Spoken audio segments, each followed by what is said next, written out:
No, no, no, no. I will not accept this. This is unacceptable. This is like an insult on Trump. Like, how can you reject Trump's offer? Guys, please move closer. Help me weigh in on this matter. Because we were going about our lives in America, when our president started shouting up and down that white people are being persecuted in South Africa. Oh, they are taking land from white farmers. Everybody started panicking. Like, what is happening in South Africa? Is there another xenophobic attack? Let me quote him actually. He said, South Africa is confiscating land and treating a certain class of people very badly. A massive human rights violation at a minimum is happening for all to see. Massive. United States will not stand for it. I will be cutting off all future funding to South Africa. Guys, it turns out that Trump is referring to the government's effort to finally right decades of wrongdoing against black South Africans. I'm sure that you guys know that white people were not originally from South Africa. Like, they migrated in the late 17th century from Netherlands, France, England, Germany, in short, from Europe. I mean, they were immigrants in South Africa, but they forcefully colonized the people. Actually, no. They enslaved the owners of the land, the black South Africans. This is something that Donald Trump doesn't know, by the way, so you're welcome.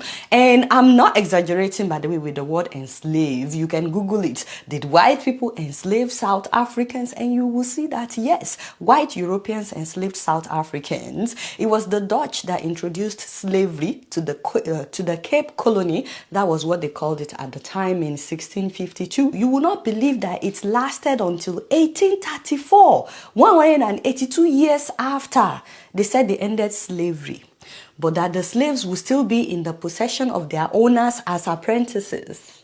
Wow. South Africans, you guys have suffered. Fast forward to 1913, they came up with what they called the Natives Land Act that literally pushed all the black people in South Africa to certain parts of the country, making sure that they occupied only 8% of their own land. Can you imagine? And this act restricted them from owning land everywhere else in their own country. I can't even imagine white people forcefully taking lands from Nigerians and then limiting us to only 8% of our country. And by the way, where they were relocated to was very strategic. They were put at like borders of major cities in order to make sure that they could easily come into the cities where white people lived to work for them. And by work, I mean to clean for them, to cook for them, to take care of their children. Basically, everything that you use a slave for. And they were made to work on white people's farms, which was actually their land,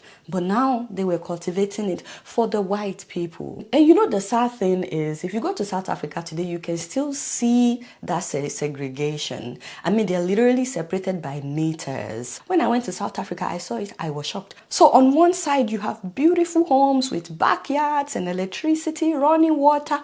On the other side, not even far, you have slums. And it's still like that. And then by 1948, when the National Party came to power, all of them are white, by the way, they literally wrote segregation into their law. Apartheid was established, which lasted until the early 1990s. And it wasn't just about black people not allowed to use their toilets. No. The government, consisting of only white people, passed a total of 148 apartheid laws during those years. They didn't pass all of them at once, but over the years, they started passing all kinds of laws about things that black people were not allowed to do in their own country. In total, they passed 148 apartheid laws, including mandating black people to carry passbooks. This is not passport, they call them passbooks that will state where they are allowed to work and the places that they are allowed to go to in their own country. They had restricted mobility. Just imagine that. So if they go anywhere else that is not written in their passbook, they could be arrested. The white minority basically controlled where black people could live, where they could walk, even where they could worship. They were not, of course, they were not allowed to use the same toilets as white people. If they were working at a white person's house and they needed to pee, they had to keep it in. They had to hold it in until they got to where black people were allowed to pee. It was very similar to what African Americans went through in America. The only difference is they were going through it in their own country. They were not allowed to use the same movie theater. Black students were educated in a separate system that was considered inferior. Housing was allocated by white people based on race. Employment was allocated based on race. Interracial marriage was not even allowed at all. It was illegal for you to date a white person if you were black. Millions of South Africans were forcibly removed from their homes so that white people could occupy those lands and turned it into their own towns. Can you imagine that they had white-only churches at that time?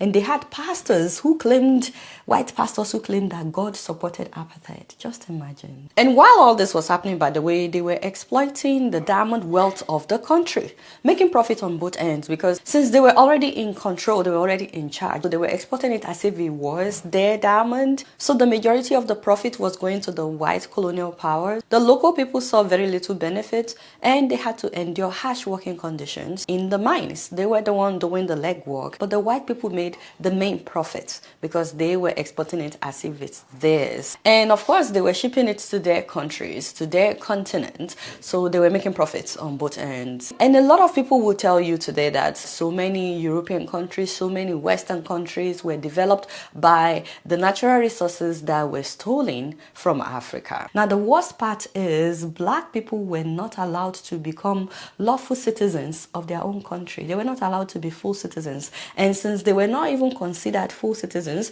they were not allowed to participate in politics. Not just that, they had no voting rights. I mean, they were not allowed to vote in their own country. And of course, they were not given international passports. Remember, they've already restricted their movement. So traveling abroad was not easily allowed. And this went on until the early 1990s when apartheid officially ended and a democratic government was formed in 1994. Hopefully, though, this gives you an insight into why a lot of Africans still today don't understand the justification for xenophobia, because so many African countries actually stood by South Africa when they were going through all this, fighting for their independence. Nigeria was in the forefront of fighting for their liberation, to the point that Nigeria was issuing international passports and facilitating travel for South Africans seeking to leave the country under the oppressive regime by providing them with Nigerian passports. I've seen all kinds of arguments, some people saying that the reason some South Africans, and not all of them by the way, don't misquote me,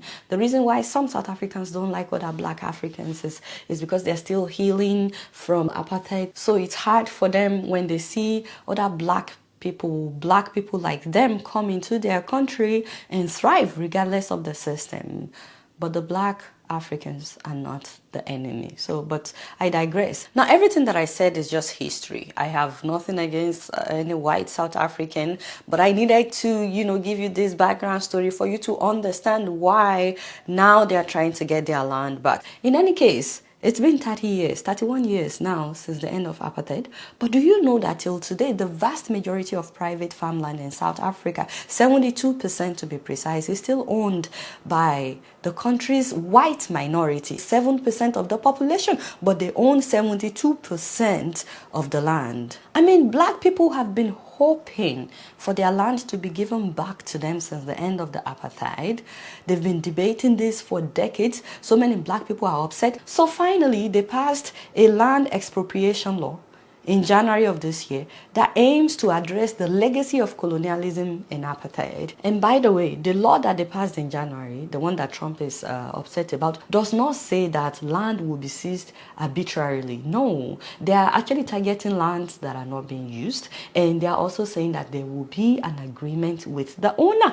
Any land expropriations would still have to go through South Africa's independent courts. There is no intention of the state to expropriate any land that is being used, that is being productive. Residential property, commercial property, farmers, mines are not going to be affected. You can only expropriate in circumstances where there is no current use of the property. There are instances where it says expropriation without compensation could take place. Those include things like where the state or organs of state owns land, but they don't need to hold on to it because they don't need them to exercise their core functions. Meanwhile, I've also seen the video of Julius Malema chanting "Kill the Boer, kill the farmer" at a stadium in 2023. I do not support him singing that. However, they've actually been singing our song since the time of apartheid. It wasn't Malema that invented it, and I'm not making an excuse for him, but it was popular in the early 1990s by Peter Mokaba, a leader of the African National Congress during the time of segregation. Again, I'm not saying that it should still be singing that song, apartheid has ended, people are trying to live together in peace, but they are also hoping to be treated fairly, to be treated equal in their own country. So now that you have a better understanding of why the government in South Africa wants to get more land for black people, because even though apartheid is over, whoever owns the land is still the one in control of the economy, because this is monopoly on the land, and of course they are the largest farmers, huge source of income because people have to eat. So till now, white people still own the lion's share of all forms of capital in South Africa. And the people are not saying that we will do to white people what they did to us. No, they're just saying give us more land. It is after all our land, because if white people, who are only 7% of the population, are still in control of 72% of the land, is apartheid really over? Today, 60% of the mostly black population of Cape Town lives in these townships at the edge of the city. The thing is, Cape Town city center has land to develop, but because of its location, it's valuable. So it usually gets sold to private developers who build luxury apartments. Nearly $1 billion worth of them are going up by the coast. Only for the US president to say that white people are being prosecuted. Terrible things are happening in South Africa. The leadership is doing some terrible things, horrible things. They're taking away land, they're confiscating land, and actually they're doing things that are perhaps far worse than that. But the South African situation is very, very dangerous and very bad for a lot of people. So did Trump know about the apartheid when it was happening? Of course, yes, of course he does. Did he help the South Africans at the time? Not that I'm aware of. But what I do know is after Mandela was released and he was trying to visit the US as part of a war tour, his people contacted Trump because he had an airline at the time, and he charged them $130,000 to fly Mandela and his team, which is okay. It's business, Could he have done it for free? Of course, but nobody is even asking him to do it for free. That's not even the issue. The issue is, during an interview before election day, someone asked him about it. They said, oh, you helped Mandela with your plane. And he said, yes, I did, because I like helping people. And I don't like talking about it. Like, he did not say he collected money, $130,000 to be precise. How do you forget that kind of detail? Nelson Mandela and 80 of his constituents were trying to come to the United States. Yeah. You chartered a 727 plane for their entire trip. Yeah. I just like helping people. I help a lot of people, and I enjoy doing it, and I never talk about it. It's nice that you bring it up. Guys, by the way, when they contacted him, they asked to use his private jet. They actually wanted to use his private jet, and he said that his private jet was being serviced. So then he offered them a commercial plane and charged them $130,000. But the most painful thing was hearing his personal lawyer, Michael Cohen, in his book reveal that Trump actually never liked Mandela. That he said Mandela effed up the whole country. Now it's a shithole. He quoted Trump saying, F Mandela, he was no leader. And I remember that time, South Africans were so upset, like, who the hell are you? Like, what the heck? Can you imagine? So, of course, he knew about the apartheid when it was going on. Okay, enough of the history lesson. Let's get back to him threatening South Africa. This was the response of South African president, by the way, when Trump threatened them. I don't know what Donald Trump has to do with South African land, because he's never been here. And he must keep his America, we will keep our South Africa. That is what he must do. South Africa is our land. South Africa belongs to all the people who live here in South Africa. It does not belong to Donald Trump. He can keep his America. He must leave us alone. Stay out of our issues. Who's not Africans? other Africans that are not from South Africa, please tell me, can your president speak to Trump like that? Like, testify in the comment section. Me, I'm very sure that Alaji will even say more. Nigerians, let me know in the comment section. Why are some of you laughing? Only for Trump to end all funds to South Africa. Can you imagine? And he didn't stop there. He signed an executive order to resettle white South African farmers in the US. I mean, he's offering asylum to all white people in South Africa to come and be refugees in America because they are being persecuted. Which brings me back to the beginning of this video. Imagine my shock when some of them said no to Trump. I was like, that they were not interested. I said, no, I will not accept that. Like, watch this. Why would you want to go? There hasn't been any really bad taking over of land. The people are carrying on like normal. And, what are you going to do over there? And he had this to say about Trump cutting off aid to his country. We all know how Mr. Trump behaves, so it's not, why should they do that? It is being spiteful. No, I'm not a refugee. Me, I come from South Africa. I'm indigenous from here.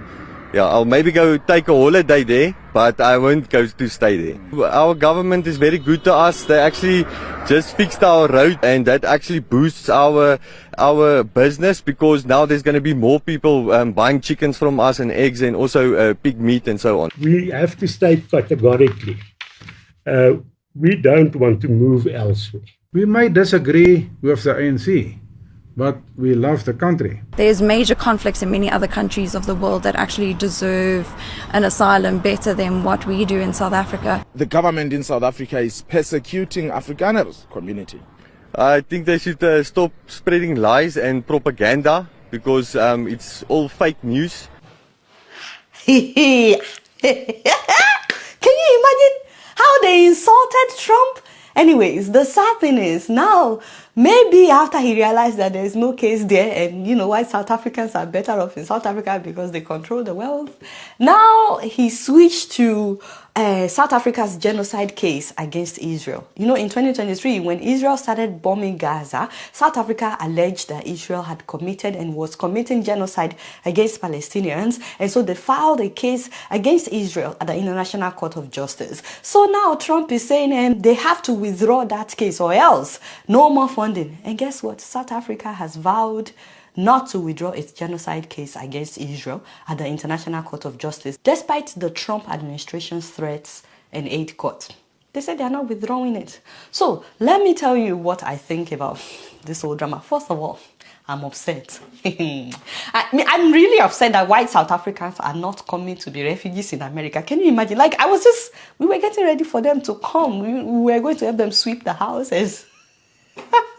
God, we were laying the beds and so, but they refuse to come. That is very, very painful for some of us that are here in America, The second thing is, does Trump know that there's actually a war going on in Sudan, in the DRC, Democratic Republic of Congo, and there are people there who actually desperately need asylum invitation? Or is this invitation based on the color of the skin? That's what I'm trying to understand, because nobody attacked any white farmer in South Africa, yet they are being given free asylum invitation. What about those who are being killed? Those who are being displaced in the Democratic Republic of Congo, in Sudan? Are they not deserving of being invited to come and seek asylum in America? Are we being selective in who deserves to be protected? I'm really looking forward to your comments, but real quick, one thing that is not based on the color of your skin is the performance of Lemfi app on your cell phones. Yes, it is still